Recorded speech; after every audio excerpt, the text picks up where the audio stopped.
इसमें हम लोग पढ़े थे वेक्टर, हम लोग पढ़ रहे हैं। तो सबसे पहले यूनिट एंड डायमेंशन में हम लोग पढ़े थे फिजिकल क्वांटिटी। तो फिजिकल क्वांटिटीज पढ़े थे। फिजिकल क्वांटिटीज का डिफिनेशन दिए थे कि जो भी वर्ड यूज होता है मेजरमेंट में, मेजर करने के लिए जो भी वर्ड का यूज हम लोग करते हैं उसको बोलते हैं फिजिकल क्वांटिटी।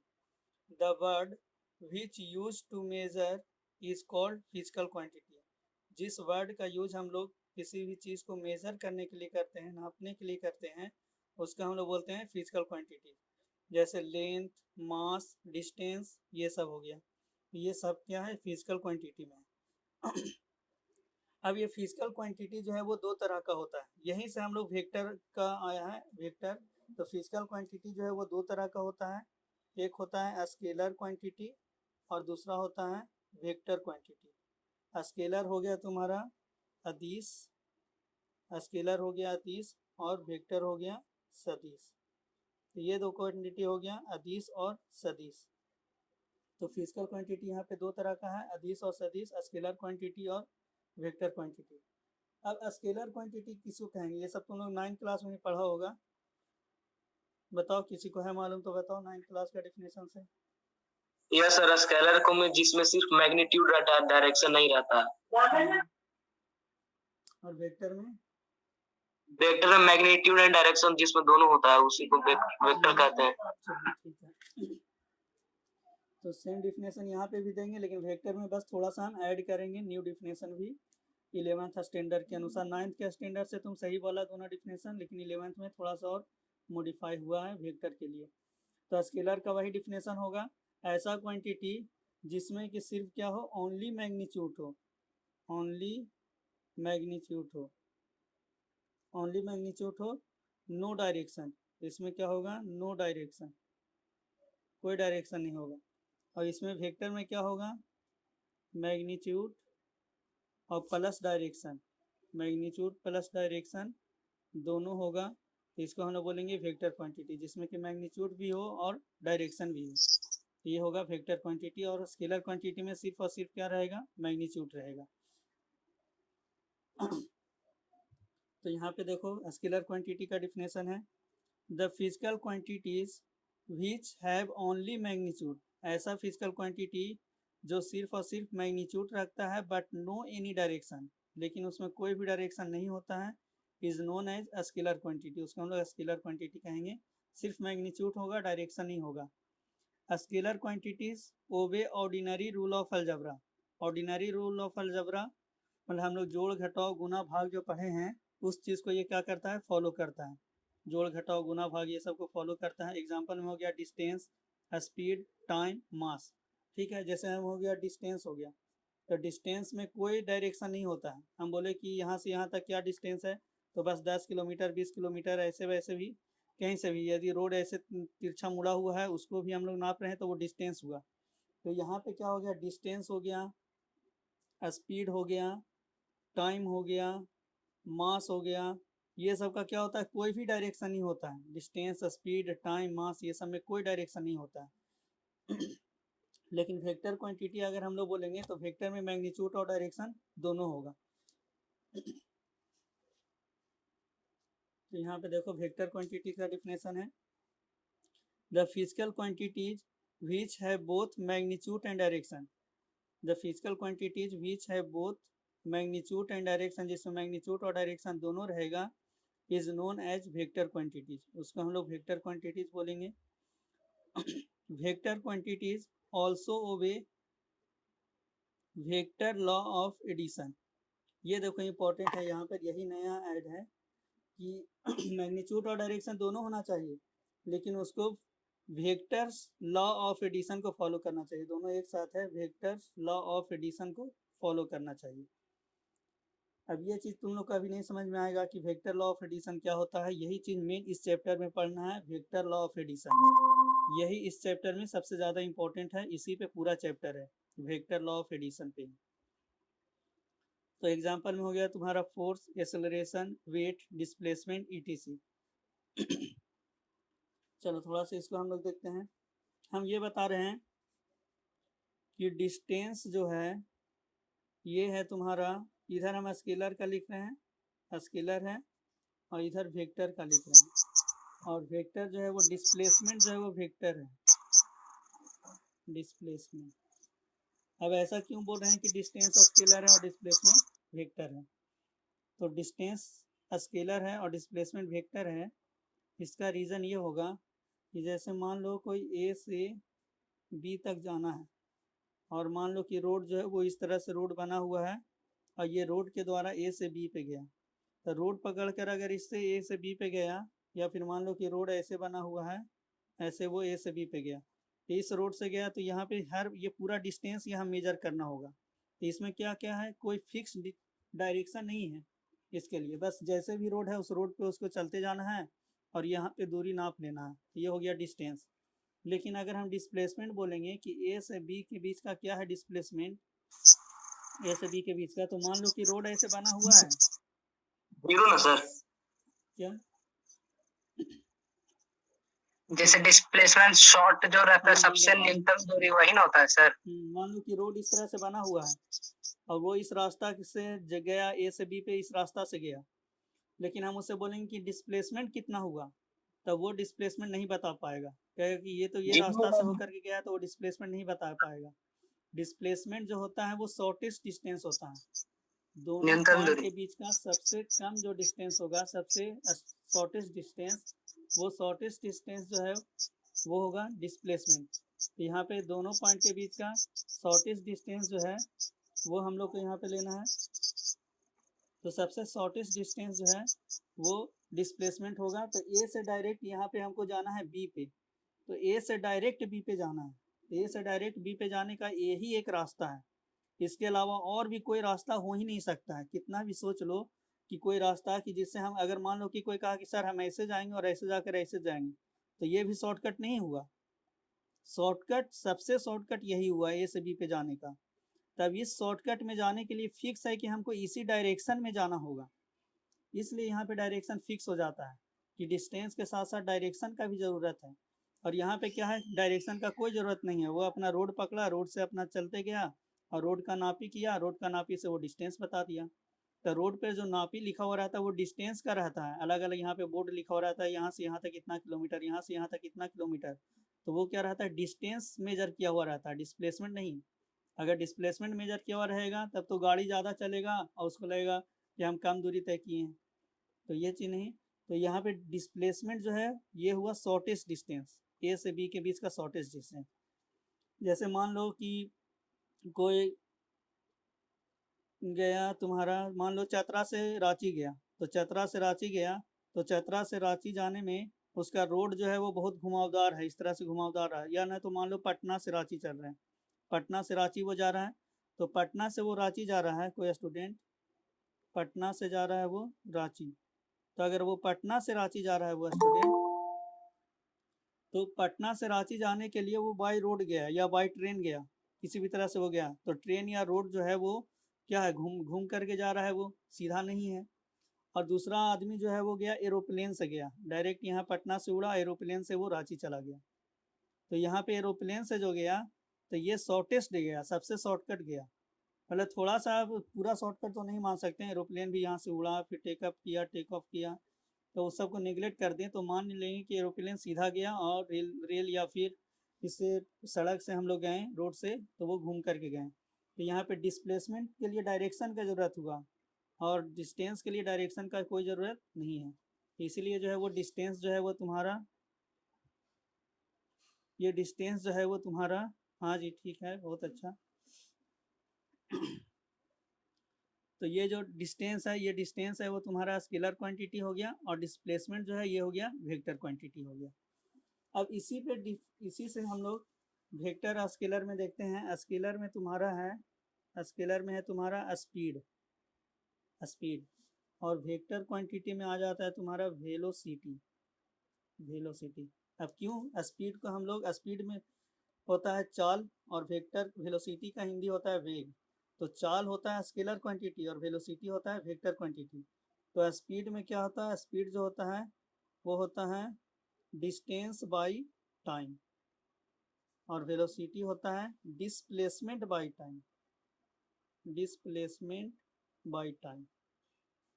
ये होता है, ये सब हम लोग फिर से पढ़ेंगे, स्पीड का, वेलोसिटी का डिफिनेशन के साथ पढ़ेंगे आगे चैप्टर में। हम लोग काइनेमेटिक्स जब पढ़ेंगे तो उसमें ये सारा चीज़ का डिफिनेशन के साथ लिखाएंगे। बस अभी ये सब हम लोग 9th क्लास में पढ़ा है, इसलिए कुछ कुछ वेक्टर और स्केलर में डिफरेंस सिखा दे रहा है। तो यहाँ पे स्पीड इक्वल टू है डिस्टेंस बाय टाइम। तो डिस्टेंस भी स्केलर क्वांटिटी और टाइम भी स्केलर क्वांटिटी। जब दोनों स्केलर क्वांटिटी है इसलिए यहाँ पे स्पीड जो है वो स्केलर क्वांटिटी है। अब वेक्टर क्वांटिटी में है वेलोसिटी। अब वेलोसिटी इक्वल टू है डिस्प्लेसमेंट बाय टाइम। तो ये है डिस्प्लेसमेंट बाय टाइम यहाँ पे वेलोसिटी। तो ये भी वेक्टर क्वांटिटी, ये डिस्प्लेसमेंट वेक्टर है और टाइम स्केलर है। अब यहाँ पे डिस्प्लेसमेंट वेक्टर और टाइम स्केलर है तो डिवाइड करने के बाद वेक्टर ही आएगा, क्योंकि हम मान लो कि बोल दिए 10 मीटर वो जा रहा है ईस्ट में और टाइम मान लो कि है 2 सेकंड, टाइम है 2 सेकंड। तो 10 मीटर वो ईस्ट में गया और टाइम है 2 सेकंड, तो 2 से यहाँ से डिवाइड करेंगे तो 5 आएगा। तो 5 मीटर पर सेकंड और ये ईस्ट आ जाएगा। तो डिवाइड करने से ये क्या हो गया, डायरेक्शन नहीं कट कैंसिल हुआ, तो डायरेक्शन रह गया, इसलिए यहाँ पे ये क्या हो गया, वेक्टर क्वांटिटी हो गया। और इसमें क्या है, इसमें कोई डायरेक्शन नहीं देगा। हम बोले 10 मीटर वो गया, किधर गया इसमें कुछ नहीं बताया जाएगा, ईस्ट गया वेस्ट गया कहाँ गया कुछ पता नहीं। बस यहाँ पे 5 सेकंड या मान लो कि 2 सेकंड ही यहाँ पे दिया, तो यहाँ पे क्या आ जाएगा, सिर्फ 5 मीटर पर सेकंड, कोई डायरेक्शन यहाँ पे नहीं आएगा। और इसमें क्या है, डायरेक्शन के साथ आएगा, ईस्ट वेस्ट। फिजिक्स में कुछ नया डायरेक्शन का यूज होता है, वो हम लोग आगे इस चैप्टर में ही पढ़ेंगे। तो ये सब का यूज होता है। तो ये सब जो है वो तुम्हारा हो गया वेक्टर क्वांटिटी। अब एक बहुत इंपॉर्टेंट आता है मास। मास, मास को हम लोग बोल रहे हैं ये है स्केलर क्वांटिटी। तो मास है वो स्केलर क्वांटिटी है। जैसे मान लो कि 10 केजी बोल दिए, 20 केजी, 15 केजी बोल दिए, ये सब क्या है, मास है। तो ये सब जो है वो स्केलर क्वांटिटी है, कोई इसमें डायरेक्शन नहीं होता है। लेकिन जैसे ही हम लोग वेट का बात कर लिए, वेट, तो वेट क्या होता है, वेट बराबर होता है mg होता है। एक्चुअल में हम लोग से कोई बोलता है तुम्हारा वेट कितना है, या फॉर्म भी फिलअप करते हैं तो आता है वेट कितना है, तो हम लोग बोलते हैं 50 केजी। तो वो वहाँ पे क्या करते हैं, हम लोग गलत यूज करते हैं। बस हम लोग जनरली डेली लाइफ में वेट को भी हम लोग मास ही समझ बैठे हैं, जबकि फिजिक्स अगर हम लोग जानकार हैं तो मास एक अलग वर्ड है और वेट अलग वर्ड है। वेट अगर बोल दिए, मान लो कि मेरा वेट 50 केजी है, तो यहाँ फिर क्या होगा, 50 इंटू 10, मतलब वेट हम लोग अगर बोल रहे हैं तो 500 न्यूटन वेट है मेरा। वेट अगर यस। बोले तो 500 न्यूटन हमको वेट बोलना पड़ेगा कि मेरा वेट 500 न्यूटन है।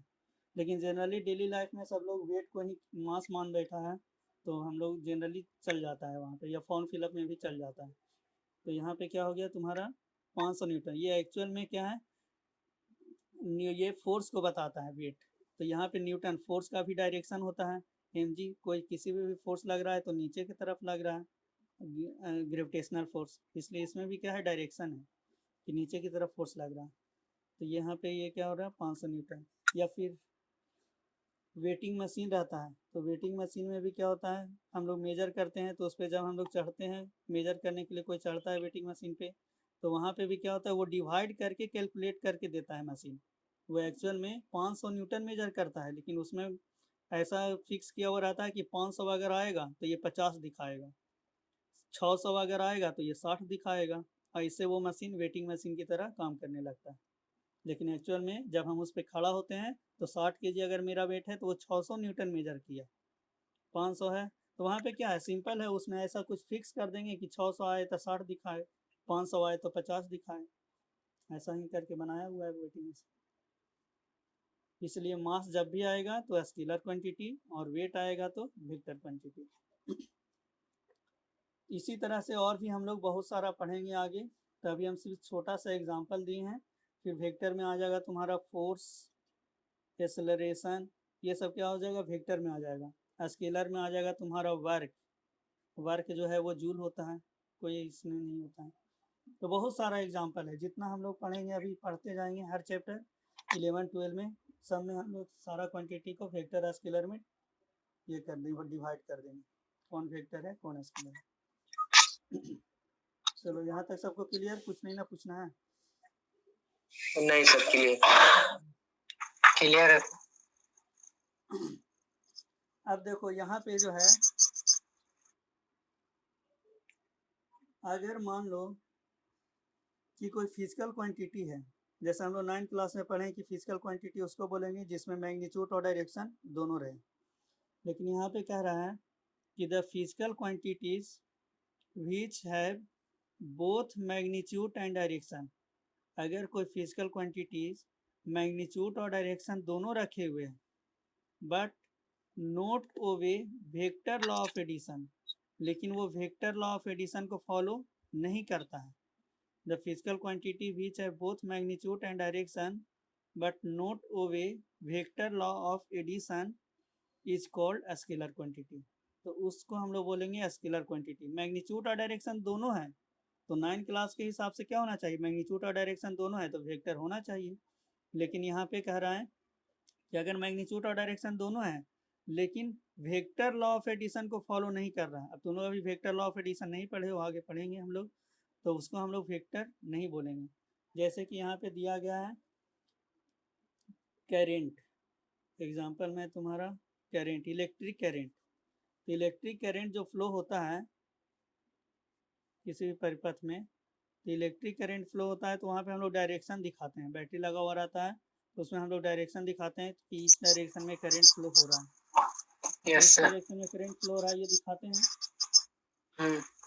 या फिर मान लो कि यहाँ पे करंट आ रहा है, इधर से मान लो 3 एम्पियर, इधर से आ रहा है 4 एम्पियर, वायर में करंट आ रहा है, यहाँ एक मोटा वायर में करंट जा रहा है दोनों तरफ से। तो यहाँ पे जो करंट आ रहा है 3 और 4 एम्पियर, तो यहाँ पे 3 और 4 और 3 सिंपल यहाँ पे 7 एम्पियर हो जाएगा, 7 एम्पियर। लेकिन यही चीज़ अगर हम मान लो कोई बॉडी है, इस पर कोई फोर्स लगा रहा है,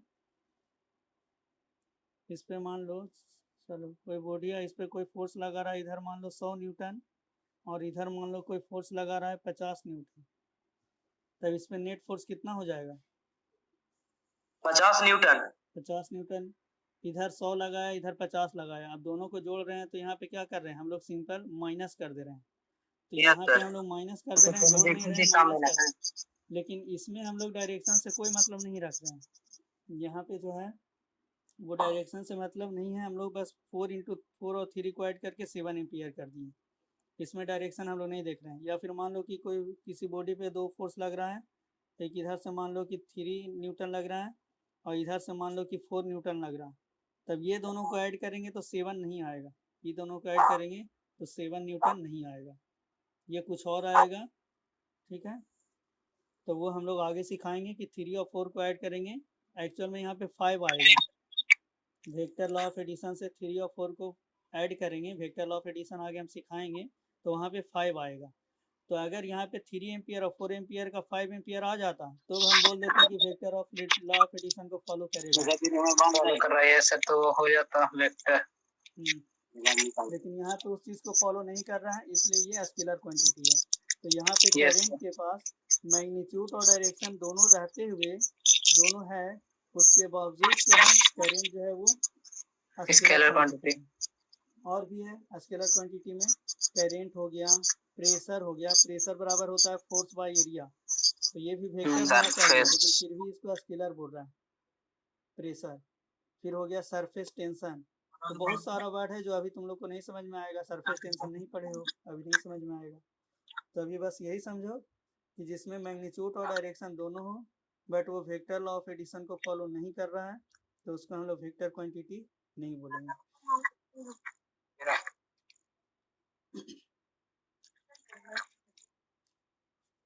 चलो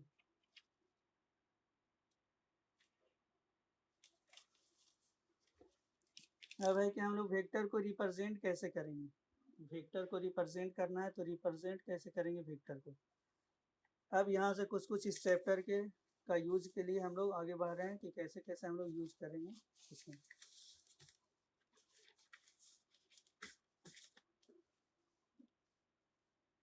रिप्रेजेंटेशन ऑफ वेक्टर, वेक्टर का रिप्रेजेंटेशन कैसे होता है।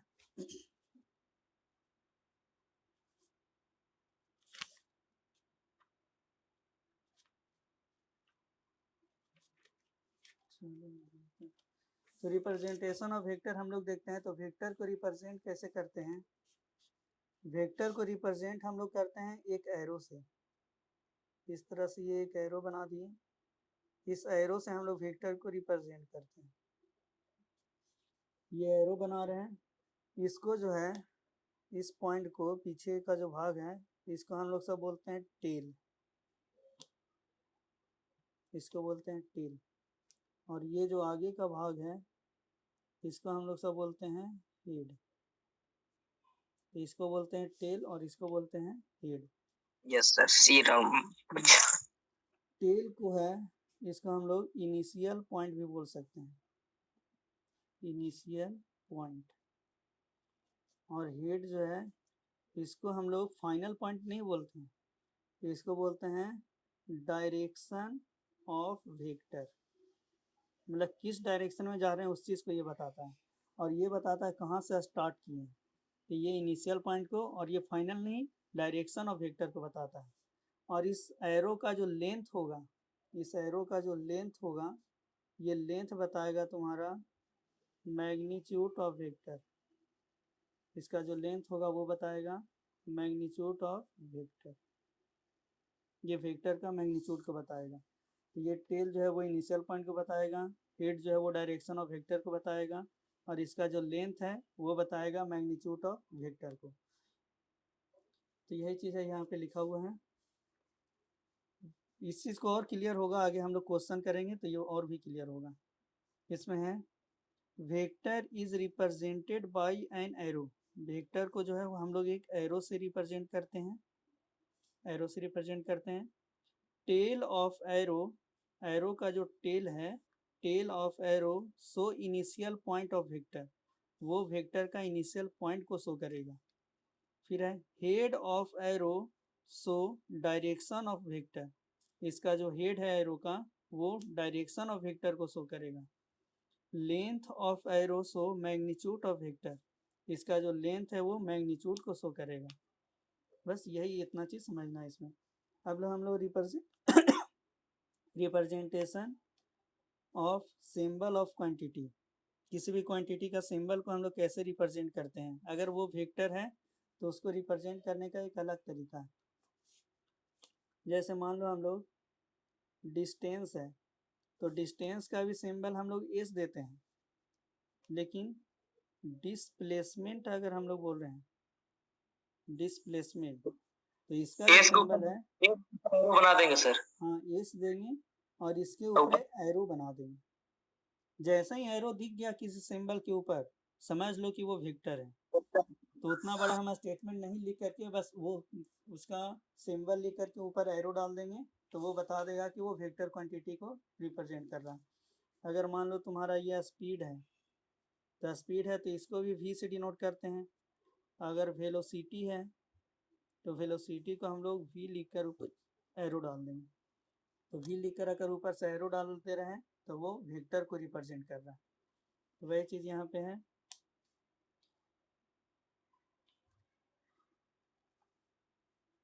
v है, v है जी, इतना ऐसा लिखा है ना। we put a symbol of arrow, we put a symbol of arrow, we put a symbol of arrow above the symbol of physical quantity to represent vector। Symbol है उसके ऊपर हम लोग क्या करेंगे, ये लगाते हैं to represent a vector quantity. तो स्केलर क्वांटिटी है तो स्केलर में क्या हो गया, डिस्टेंस एस हो गया, डिस्प्लेसमेंट हो गया तो एस के ऊपर एरो लगा दिए, स्पीड है v और वेलोसिटी है तो v के ऊपर एरो लगा दिए। अब है magnitude of vector quantity represent by putting the symbol of mode on the symbol of vector quantities. चलो ये क्या बता रहा है वो देखो। मान लो कि कहीं पे वेलोसिटी दिया हुआ है तुम्हारा 5 मीटर पर सेकंड ईस्ट में दिया हुआ है।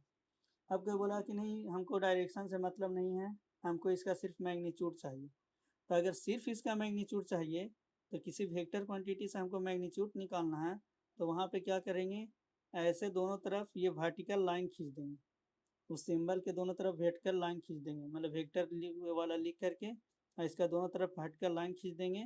तो ये बता रहा है कि उसका सिर्फ मैग्नीट्यूड हो गया। अब यहाँ पे अगर ऐसे लगा दें, इसको हम लोग मोड बोलते हैं, मोड, मोड लगा दिए, तो मोड लगा दिए तो यहाँ पे सिर्फ क्या करेगा 5 मीटर पर सेकंड, ये मैग्नीट्यूड को सिर्फ शो करेगा। तो अगर कोई वेक्टर क्वांटिटी लिखा हुआ है, दोनों तरफ ऐसे वर्टिकल लाइन लगा हुआ है, तो उससे समझ लेना कि उसमें हमको डायरेक्शन नहीं लिखना है, सिर्फ मैग्नीट्यूड लिखना है। या फिर इसी चीज को हम लोग सर हाँ मोड हमेशा पॉजिटिव शो करता है ना? वो अलग चीज है, वहाँ पे वो अलग चीज है, यहाँ पे यहाँ पे अलग चीज हम बता रहे हैं। वो मैथ में मोड होता है, जो कोई भी नेगेटिव क्वांटिटी होता है अंदर तो उसको पॉजिटिव बना देता है। लेकिन यहाँ पे मोड का मतलब समझो कि डायरेक्शन को हटा देता है, सिंपल। मैथ में हम लोग पढ़ते हैं, मान लो -5 है तो इसका मोड करेंगे तो 5 आ जाएगा। तो यहाँ पे हम लोग यहाँ पे डायरेक्शन कहाँ हटा रहे हैं, यहाँ पे सिंबल हटा रहे हैं। लेकिन यहाँ पे मोड का मतलब क्या हो गया कि वो उसको मतलब कि डायरेक्शन को हटा देगा। फिजिक्स में मोड का मतलब यहाँ पे डायरेक्शन को हटा देगा, वो मैथ में हो गया, ये समझ मान लो कि फोर्स दिया हुआ है तुम्हारा, या सिर्फ वी से भी डिनोट कर सकते हैं, मतलब ऐसे मोड से होने है तो फिर स्केलर क्वांटिटी हम लोग डायरेक्शन नहीं दिखा रहे हैं तो सिर्फ वी बोल देंगे, मतलब वो जो स्पीड वेलोसिटी है वो स्पीड बन जाएगा, डायरेक्शन हटा दिए तो वेलोसिटी स्पीड बन जाएगा। मान लो फोर्स दिया हुआ है तुम्हारा 5 न्यूटन, और ये ईस्ट या वेस्ट कुछ भी इस तरह से दिया हुआ रहेगा कि इस डायरेक्शन में लग रहा है, तो इसका मैग्नीट्यूड दिखाना है तो सिर्फ एफ बोल दिए तो 5 न्यूटन, तो ये मैग्नीट्यूड हो गया। तो मैग्नीट्यूड में क्या करेंगे, उसको हटा देंगे हम लोग यहाँ पे क्या लिखा है, सर आपका स्क्रीन स्टॉप हो गया सर। स्टॉप हो नहीं गया, चल रहा है कि तुम्हारा नेट प्रॉब्लम होगा, तुम्हारा नेट प्रॉब्लम होगा। चल रहा सर, चल रहा। हम्म। अब यहाँ पे देखो,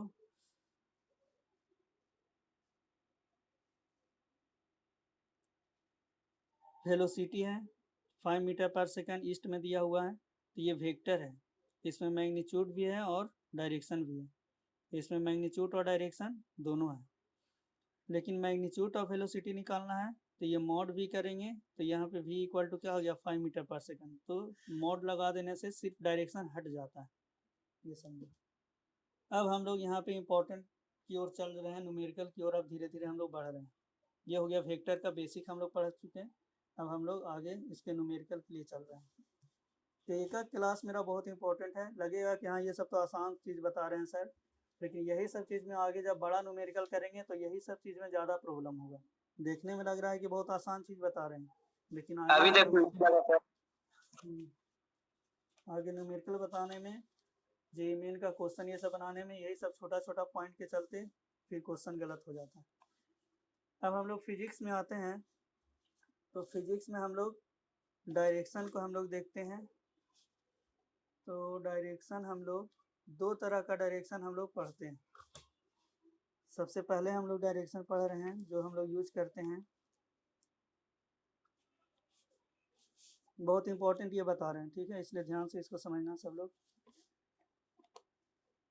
या फिर तुम लोग ज्योग्राफी में मैप पढ़ा होगा, नक्शा ये सब बनाया होगा तो उसमें क्या होता है कि सबसे पहले कोई भी नक्शा बनाते हैं तो कॉपी को अगर सीधा कर लिए तो इसमें ऊपर जो है वो नॉर्थ होता है, उत्तर डायरेक्शन यस सर। होता है, और नीचे में साउथ होता है। सीधा कर लेंगे किताब को या किसी भी चीज़ को, तो सीधा करने के बाद ऊपर में नॉर्थ और नीचे में साउथ।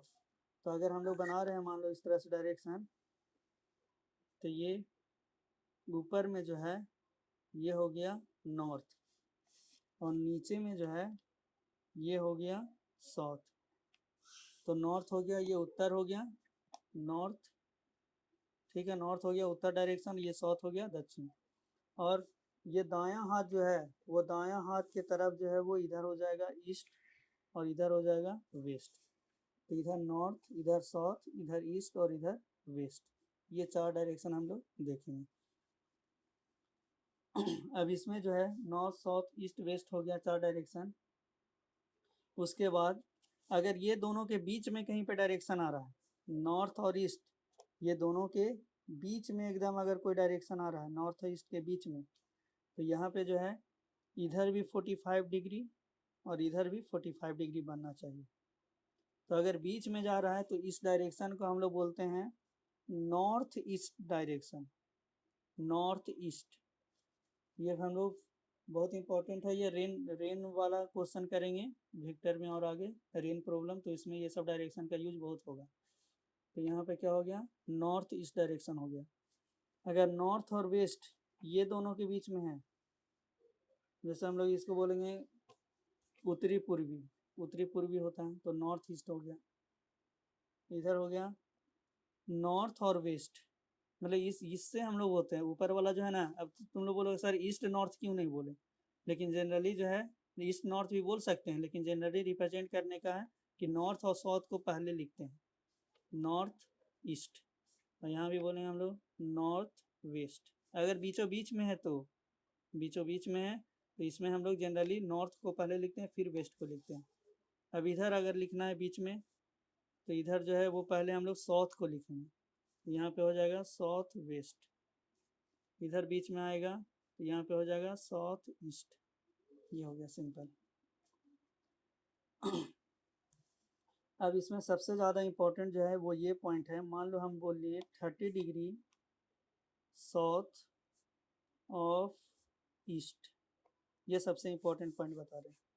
मान लो लिखा हुआ है 30 डिग्री साउथ ऑफ ईस्ट, इस डायरेक्शन को दिखाइए। तो इस डायरेक्शन को दिखाने के लिए हम लोग मान लो इधर नॉर्थ है, इधर साउथ है, इधर ईस्ट है और इधर वेस्ट है। तो ऊपर में नॉर्थ, नीचे में साउथ, इधर ईस्ट और इधर वेस्ट। तो नॉर्थ साउथ ईस्ट वेस्ट है। अब इसमें हम लोग बोल रहे हैं 30 डिग्री साउथ जाना है, किससे, तो ईस्ट से। तो 30 डिग्री साउथ ऑफ ईस्ट जाना है, तो यहाँ पे हम लोग 30 डिग्री साउथ जाना है, बोल रहा है 30 डिग्री किधर जाइए, साउथ, किससे, तो ईस्ट से। तो यहाँ पे 30 डिग्री साउथ जो है वो हम लोग ईस्ट से बनाना पड़ेगा, कि ईस्ट से वो 30 डिग्री कहाँ गया, साउथ में गया। तो ईस्ट से वो 30 डिग्री साउथ में गया, यहाँ 30 डिग्री साउथ ऑफ ईस्ट, मतलब ईस्ट से वो 30 डिग्री साउथ में गया। उसके बाद अगर हम बोलें 30 डिग्री ईस्ट ऑफ साउथ, अगर हम बोल रहे हैं 30 डिग्री ईस्ट ऑफ साउथ, इसका मतलब क्या है, इसका उल्टा है यहाँ। अब यहाँ पे बोल रहा है कि 30 डिग्री ईस्ट में जाना है, लेकिन स्टार्ट कहाँ से करना है, तो साउथ से, जो लास्ट में लिखा हुआ है वहाँ से स्टार्ट करना है। तो यहाँ साउथ से हमको स्टार्ट करना है, तो नॉर्थ साउथ ईस्ट वेस्ट। तो अब यहाँ पे क्या कर रहे हैं, साउथ से हम स्टार्ट कर रहे हैं और 30 डिग्री इधर जा रहे हैं। तो ये इधर अगर हम 30 डिग्री जा रहे हैं, ये हो गया 30 डिग्री साउथ, ये ईस्ट ऑफ साउथ, हाँ ईस्ट ऑफ साउथ, मतलब 30 डिग्री ईस्ट में गए हैं, कहाँ से, तो साउथ से। तो ये दोनों पॉइंट को, लैंग्वेज को थोड़ा ध्यान देना, कि स्टार्ट जो लास्ट में है वहाँ से स्टार्ट, मतलब इसका अर्थ समझ लो कि 30 डिग्री साउथ, 30 डिग्री साउथ जाना है, कहाँ से, तो ऑफ ईस्ट, तो ईस्ट से साउथ की तरफ गए। 30 डिग्री ईस्ट में जाना है तो कहाँ से, तो साउथ से, तो 30 डिग्री ईस्ट में गए साउथ से, मतलब ईस्ट की तरफ गए, ये ईस्ट नहीं होगा, ईस्ट की तरफ गए। तो ये हो गया तुम्हारा नॉर्थ साउथ ईस्ट वेस्ट। अब एक और है डायरेक्शन जो कि फिजिक्स में हम लोग बहुत ज़्यादा यूज करेंगे, नॉर्थ साउथ ईस्ट वेस्ट से भी ज़्यादा यूज हम लोग करेंगे। वो डायरेक्शन है तुम्हारा, बहुत बेसिक ये पॉइंट है, वेक्टर मतलब पूरा फिजिक्स का ये बेसिक पॉइंट बता रहे हैं। सबसे ज़्यादा जो हम लोग यूज करेंगे मैथ में जो है, सब लोग कोऑर्डिनेट ज्योमेट्री में पढ़ा होगा। तो इधर हम लोग जनरली कोऑर्डिनेट में पढ़ते हैं, तो इसको बोलते हैं एक्स एक्सिस, इसको बोलते हैं yes sir, Y axis. Y axis. उसके बाद इसको हम लोग ऑरिजिन बोलते हैं, मूल बिंदु। यस सर, इधर होता है प्लस एक्स, इधर माइनस एक्स, ऊपर में प्लस वाई, नीचे में माइनस वाई। ये सब यस हम वाई। लोग मैथ में पढ़े। इधर हम लोग 1 2 लिखते हैं, इधर फिलहाल कल -1 आज -2, इधर भी +1 2, इधर -1 -2। ये सब मैथ में हम लोग पढ़े हैं। लेकिन फिजिक्स में आप क्या यूज करेंगे, ये देखो। तो फिजिक्स में जो हम लोग यूज करेंगे, फिजिक्स में, तो फिजिक्स में हम लोग यूज करेंगे इधर का जो ये ऑरिजिन हो गया, ऑरिजिन से दाएं तरफ इधर के डायरेक्शन को हम लोग बोलते हैं आई कैप, इसको बोलेंगे आई कैप। और इधर हम लोग बोलेंगे माइनस आई कैप, इधर आई कैप और इधर माइनस आई कैप। इधर हम लोग बोलेंगे जे कैप और इधर होगा माइनस जे कैप, इधर आई कैप और यहाँ माइनस आई कैप, ऊपर में जे कैप और नीचे में माइनस जे कैप। तो इस चीज़ को ध्यान रखना है, आई कैप और जे कैप। के कैप भी होता है, जैसे हम लोग एक्स एक्सिस, वाई एक्सिस और इधर जेड एक्सिस होता है ऊपर की तरफ, ऐसे तीनों एक दूसरे के परपेंडिकुलर होता है। अभी हमको लगता है ये चीज़ छोड़ी नहीं थी, लेकिन चलो समझा दे रहे हैं। एक्स वाई जेड होता है, तो जेड होता है ऊपर की तरफ, लेकिन कॉपी में हम लोग ऐसे दिखाते हैं, तो ये ऐसे नहीं है, ये एक्चुअल में ऊपर की तरफ है। इधर ये तीनों एक दूसरे के परपेंडिकुलर होता है, तीनों एक दूसरे के परपेंडिकुलर, मतलब एक्स इधर है, वाई इधर है, तो जेड जो है वो ऊपर की तरफ होगा। ऐसे मान लो ये एक्स एक्सिस है और ये तुम्हारा वाई एक्सिस है, एक्स एक्सिस और वाई एक्सिस है, तो जेड एक्सिस ऐसे ऊपर की तरफ होता है, लेकिन हम लोग कॉपी में ऐसे तिरछा दिखाए हैं, तो 2D में ऐसे ही दिखाते हैं, तो ये ऐसे है ऊपर की तरफ जेड एक्सिस। तो यहाँ पे एक्स को हम लोग बोलेंगे आई कैप, वाई को बोलेंगे जे कैप और जेड को बोलेंगे के कैप। कैप क्यों बोल रहे हैं ये सब का भी मतलब आगे समझ में आएगा, कैप क्यों बोल रहे हैं, आई सिर्फ क्यों नहीं बोल रहे हैं, लेकिन आई कैप क्यों बोल रहे हैं, ये सब थोड़ा सा और आगे समझ में आएगा। तो यहाँ पे हो गया आई कैप, जे कैप, के कैप, यही इस डायरेक्शन है। इधर हम लोग प्लस आई कैप, इधर माइनस आई कैप, ऊपर में प्लस जे कैप, नीचे माइनस। अभी जेड को छोड़ दो, के कैप का भी तुम लोग छोड़ दो, के कैप का यूज आगे समझ में आएगा। तो ये हो गया तुम्हारा बेसिक। अब हम लोग क्वेश्चन पे आते हैं। टाइम भी अब ज़्यादा हो रहा है, 36 मिनट हो गया।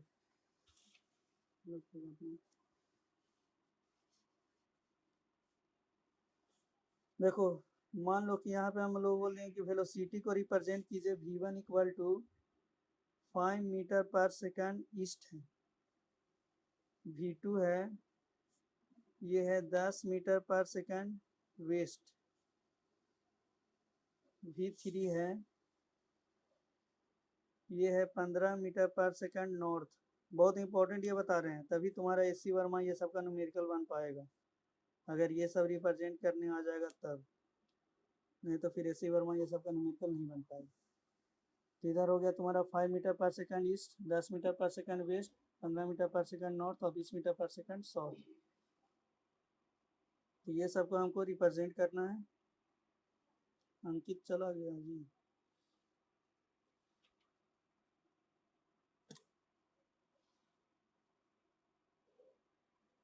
चलो, अब ये सबको हमको रिप्रेजेंट करना है, तो रिप्रेजेंट कैसे करेंगे वो देखो।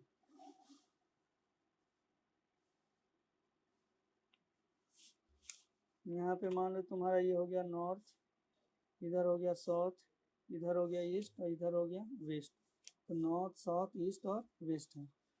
अब यहाँ पे हम लोग 5 मीटर पर सेकंड ईस्ट में दिखाना है, तो यहाँ पे देखो मैग्नीट्यूड, यहाँ चारों को देखो, ये 5 है, इसका 10 है, इसका 15 और इसका 20 है। तो 5, 10, 15, 20 को दिखाना है, तो यहाँ पे लेंथ हम लोग देखेंगे कि किसका लेंथ क्या है। तो यहाँ 5 है तो इसका लेंथ कम है, 10 का लेंथ और ज़्यादा है, इसका और ज़्यादा है, इसका और ज़्यादा है। तो लेंथ के हिसाब से हम लोग वहाँ पे दिखाते हैं। मैग्नीट्यूड को हम लोग एरो से डिनोट करते हैं, वेक्टर को एरो से, तो एरो से हम लोग डिनोट करेंगे। तो कोई भी स्टार्ट करना है तो मूल बिंदु से स्टार्ट करेंगे दिखाना, तो मूल बिंदु से दिखाना स्टार्ट करेंगे ऑरिजिन से। तो 5 मीटर पर सेकंड ईस्ट में दिखाना है, तो इधर देखो ये जो हम लोग दिखा रहे हैं यहाँ पे ऐसे, तो ये छोटा दिखाएंगे इसको, तो ये छोटा दिखा रहे हैं, और बस ये ईस्ट, हम यहाँ पे ईस्ट लिखना नहीं पड़ेगा, ईस्ट में हम दिखा दिए, बस यहाँ पे 5 मीटर पर सेकंड लिख दो। तो इससे पता चला इसका मैग्नेट लेंथ 5 मीटर है।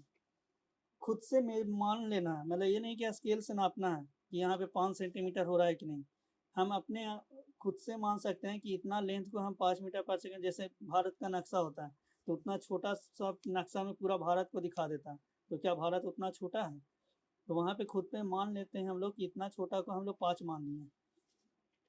अब दूसरा है 10 दिखाना है वेस्ट में, अब 10 दिखाना है वेस्ट में तो इससे दुगना दिखाना पड़ेगा, तो इससे दुगना, इसको और छोटा हमको लेना चाहिए था, अब इससे दुगना हम लोग दिखाएंगे, तो इधर हो गया ये 10 मीटर पर सेकंड, उस तो ये वेस्ट में दिखाएं। अब नॉर्थ में दिखाना है, तो नॉर्थ में इससे भी बड़ा दिखाएंगे, इससे भी बड़ा यहाँ पे दिखाएंगे, तो 15 मीटर पर सेकंड। 20 दिखाना है तो इसको थोड़ा और बड़ा दिखाएंगे, पूरा बड़ा दिखाएंगे साउथ में, तो ये हो जाएगा 20 मीटर पर सेकेंड।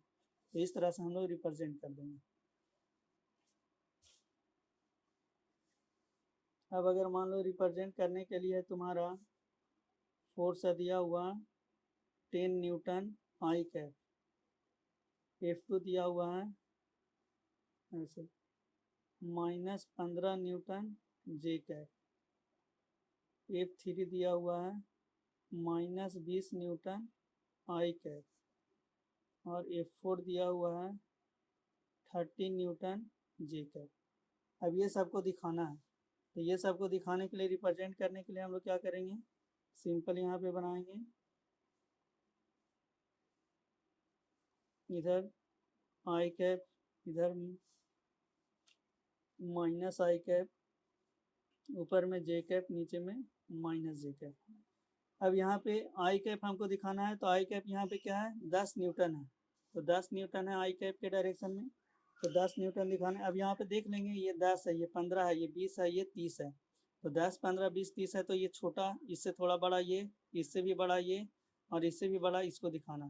तो यहाँ पे 10 न्यूटन को दिखाना है, तो 10 न्यूटन को सबसे छोटा दिखाएंगे। तो ये पहले ध्यान रखना है कि सबसे छोटा कौन है इसमें, तो 10 न्यूटन सबसे छोटा है, तो यहाँ 10 न्यूटन छोटा को हम लोग इधर दिखा दिए, ये हो गया 10 न्यूटन।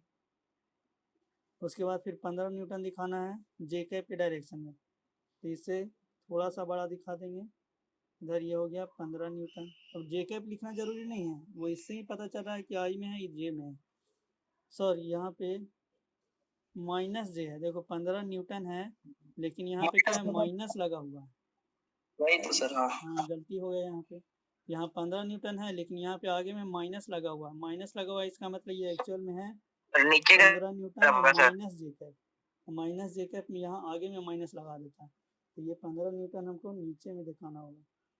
Yes sir. और इधर है 20 न्यूटन है तो माइनस आई कैप में है, तो 20 न्यूटन माइनस आई कैप में इधर होगा, ये होगा 20 न्यूटन, और ये 30 न्यूटन है इधर, तो इससे दुगना यहाँ पे दिखाएंगे, ये हो जाएगा तुम्हारा ये 30 न्यूटन जे कैप के डायरेक्शन में। तो इस तरह से हम लोग वेक्टर को रिप्रेजेंट करेंगे।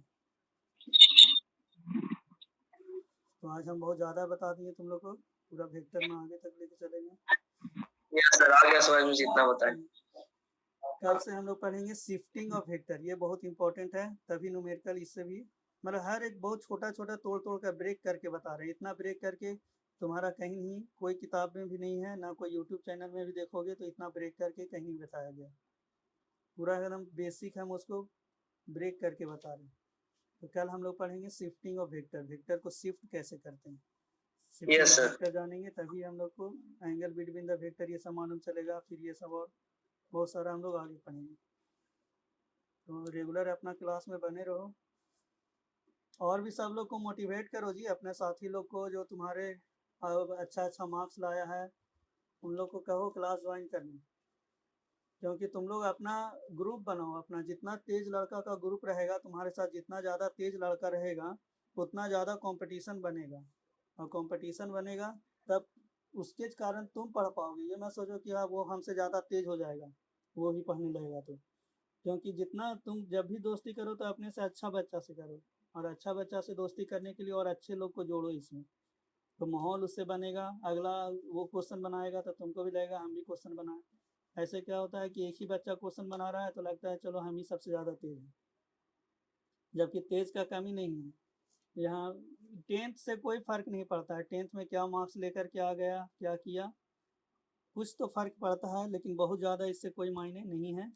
मेन है तुम्हारा 11 12, अब इसके बाद जो मेहनत करेगा, जितना ज़्यादा मेहनत करेगा वो आगे बढ़ेगा, इसलिए अब 11 12 में बहुत सारा ऐसा होता है कि हाँ टेंथ में अच्छा मार्क्स नहीं है लेकिन फिर भी वो आईआईटी निकालता है, और अच्छा मार्क्स ला करके भी बहुत लोग आईआईटी नहीं निकालता है। बस वही होता है कि मेहनत करने का जो रेट है वो कोई घटा देता है, कोई समझता है हम तेज़ हो गए हैं तो मेहनत करने का रेट कम कर देता है, और कुछ है कि अरे हमारा मार्क्स कम आया तो मेहनत ज़्यादा करने लगता है, तो क्या होता है रिजल्ट अलग आता है। तो इसलिए हर लोग को जोड़ो इसमें, और सब लोग पढ़ो आराम से, जो भी मार्क्स आया है सबका बहुत अच्छा मार्क्स है, इसलिए मार्क्स पे बहुत ज़्यादा ना, तो किसी का ज़्यादा मार्क्स आ गया तो घमंड करो, और ना किसी का कम मार्क्स आ गया तो ऐसा सोचो कि हम बहुत ज़्यादा कमज़ोर हैं। क्योंकि सब लोग जान रहे हो कि एग्ज़ाम कैसा होता है। सब लोग का है कि एग्ज़ाम कैसा हुआ है, लेकिन एग्ज़ाम जैसा भी हुआ है, लेकिन टॉप अगर कोई करता है, कोई अच्छा 400 से ज़्यादा मार्क्स लेकर के आया है, तो वो सिर्फ चोरी के बदौलत नहीं ला सकता है। बिना नॉलेज का कोई 400 प्लस नहीं ला सकता है। चोरी कितना भी चला वो अलग बात है, लेकिन नॉलेज है तभी 400 प्लस मार्क्स आए हैं। कम भी आया है तो कोई दिक्कत नहीं है, वो भी सब अपने मन से है। चलो ठीक है, आज के लिए इतना ही क्लास बहुत। ठीक है सर। हाँ।